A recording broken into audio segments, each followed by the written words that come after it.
A council meeting in Chorley in Lancashire descended into chaos after protesters staged a demonstration before scuffles erupted when a Tory councillor attempted to restore order. Well, to discuss all this is Claire Pearsall. She's a former government advisor, joins us in the studio. Now, we've got a clip. I'm just going to explain a little bit about what happens in the clip because some of the audio is quite difficult to hear. But this was... Oh, I'm sorry, this is utterly hilarious in my view.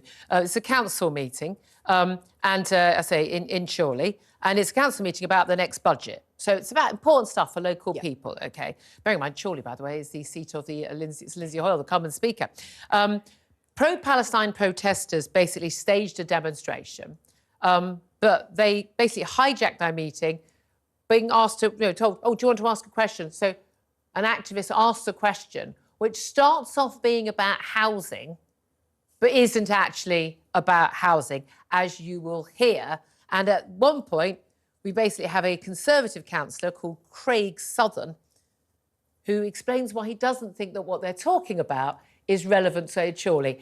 Do watch, do have a listen. It's a very short clip. Let's have a look. Well, south of the land Preston that I'm running, and they weren't mentioned at all in that question.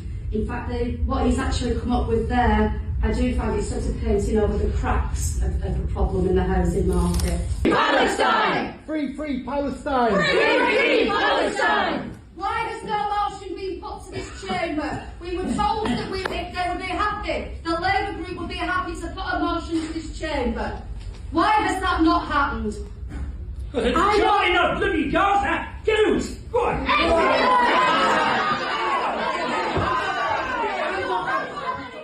Now, and only the edit of that clip didn't show us. She started off talking about housing. This is Jenny Hartley, and then goes into...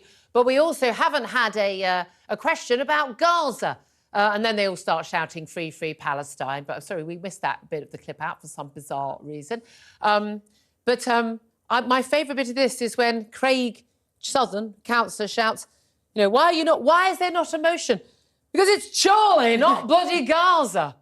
And he's got a fair point. This is an issue that is taking over the entire nation.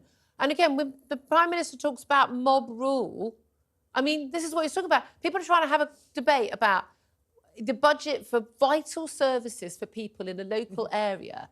And a load of activists get in thinking that what's happening in Gaza is more important right then and there. No, it's completely irrelevant to the budget meeting in Chorley. It absolutely is. And any of us think that either Hamas or Netanyahu is going to say, Chorley Town Council, they've passed a motion. Yeah.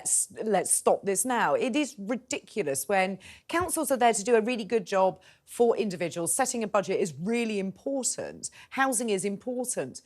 Don't go and disrupt it for something that's not in this country, not affecting your local area. No, I'm going to go out on a limb here. As powerful as some local councils are, they have multi-million-pound budgets. I'm not entirely sure that a motion, agreed or not agreed, by Chorley Council in Lancashire is what Benjamin Netanyahu and the leaders of Hamas are waiting to decide what happens in Gaza. I may be wrong. I may, correct me if I am. I'm not sure that's going... I don't even think it makes a difference if there's a vote in the House of Commons on an SNP motion in terms of what happens in Gaza. But what is this? Is it virtue signalling? What is it? Yes, I think it is, because if you... I've watched that clip a number of times, having sat through council meetings, especially budget meetings, for a long time. It always interests me what goes on in others. Yeah. And this was hysterical. You look at the individuals involved, I'm not sure that they could perhaps point Palestine out on a map to you. I don't think they've been there. There is a very, very worthwhile point there.